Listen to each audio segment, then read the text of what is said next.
Hey, what's up, guys? I want to give you a video on the conclusion to the whole gun drama, the 1911 that was lost or stolen.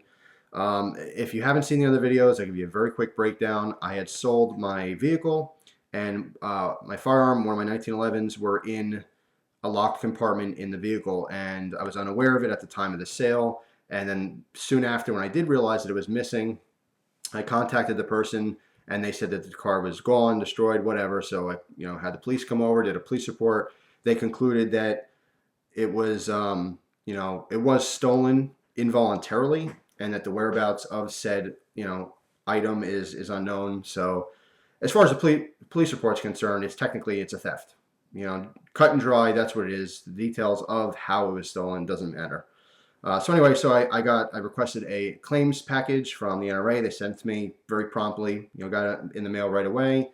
Filled out all the information. There's a lot of stuff they want you to go through, which is understandable. Like any insurance, whether it's health insurance, car insurance, whatever, home insurance, they want to avoid any kind of insurance fraud and fraudulent claims. So that's completely understandable. So I did all the paperwork, filled it, crossed the T's, dotted the I's, sent it in. I sent it certified mail to make sure that I have a proof that they got it at a certain date.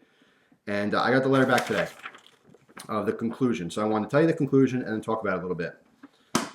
All right, so this is from the NRA Endorsed Property and Casualty Insurance Program Office of Basic Arms Care Policy. All right. On top here, it just has my claim number and date of loss and that kind of information. All right, dear Mr. Smith, we have reviewed your recently submitted loss in conjunction with the available coverage under your Arms Care Certificate of Insurance. We have addressed the terms, limitations, conditions, period of insurance, and exclusions relevant to the Arms Care coverage. Based on this review, we have determined that there is no coverage for this claim due to the fact that your free insurance benefit was not activated at the time of your loss. Then it goes into saying how it was a valid claim. In other words, if my insurance was activated fully, that the situation I was in, they would have definitely covered it. Now, I called after I just got this, I got home maybe half an hour ago, and as soon as I opened it and read it, I called the contact number here just to talk to her. I talked to Diane Crum, who's a representative for the NRA in the insurance department, I suppose. And I was just talking about it, for information. I said, I had this experience. I didn't really know what to expect. It was all new to me, so I'd like to make a video on it, for people, other NRA members, so they can, acknowledge the fact that this could happen to them, blah, blah, blah. I said, to be frank with you, I understand when you sign up for anything, you should read every single word. I said, I'm completely at fault for not reading all the terms and conditions. But I said, to be honest, I felt that it wasn't out in the open like it should have been. And her exact words to me were, in recent weeks, we had a rush of insurance claims. And so because of that reason, we've on our website and literature that we send out in the mail and stuff now, she said that we make in bold print the fact that you do have to activate this insurance. And I said, well, what do you suppose? I said, I know you're not like the law team, but what do you suppose the reason is behind having this free insurance, but having the fact that you have to activate it?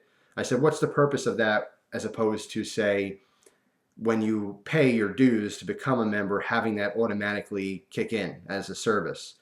And she said, well, honestly, I'm not at liberty to discuss that, just like that. So obviously we're on the same page. The idea here is that, and this is just my assumption, not NRA's words, nothing like that, this is just my opinion, is that they make it a little bit harder for you so that they don't have to be responsible for everyone's lost or stolen guns. I can't imagine how many thousands of people really did lose their guns from home invasions, whatever the case may be, and they didn't really read all the literature, like in my case. Now, they're at fault for not knowing the terms and conditions.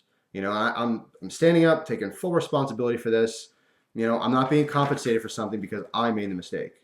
And I don't really have a beef with the NRA because of this. I do think it's a little bit slick. It's a little sly. They do save a lot of money by not having to pay these people. They say, well, sorry, you didn't sign up. I feel personally that, it's a benefit that should probably just automatically you get with your membership, because they are offering it to you. I don't know. You kind of get what I'm saying. But no hard feelings. I'm still an NRA member. I still love their You know, their whole organization, they do fight for our gun rights. And a lot of people have specific opinions on them that perhaps that they have their own agenda or this, that, and the other thing. Doesn't matter. They're the biggest gun rights active gun rights group. They have done a lot for the gun community.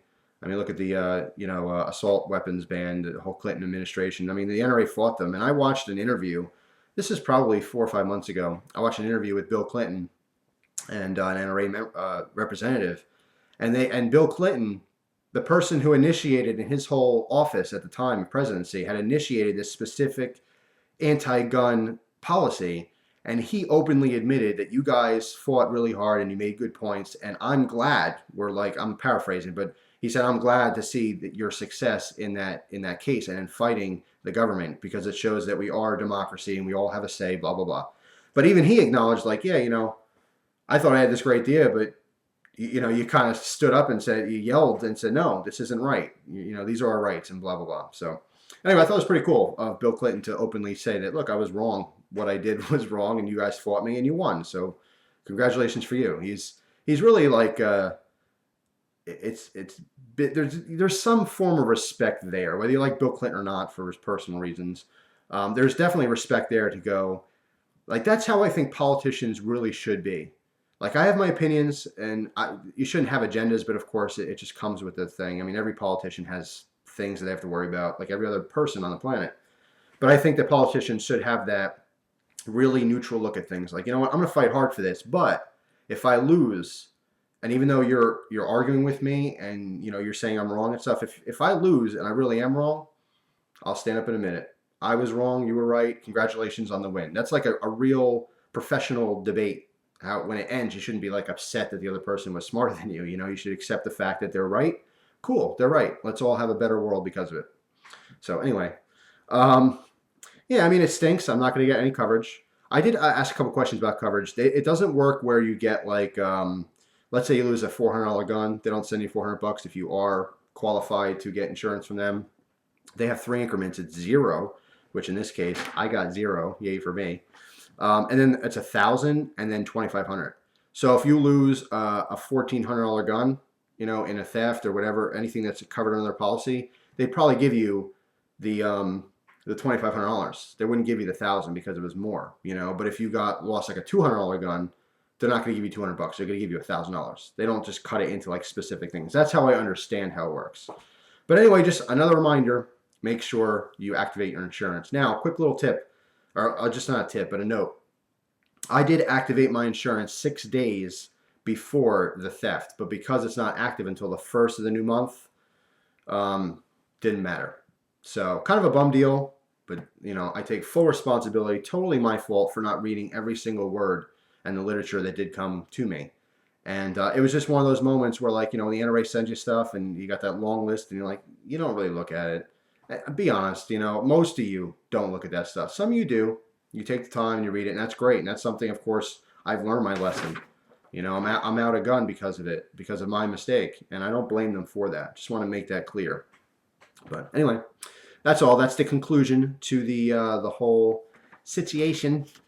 That's it. So move on. Another day. No big deal. I actually have some gun videos I'm going to post later today.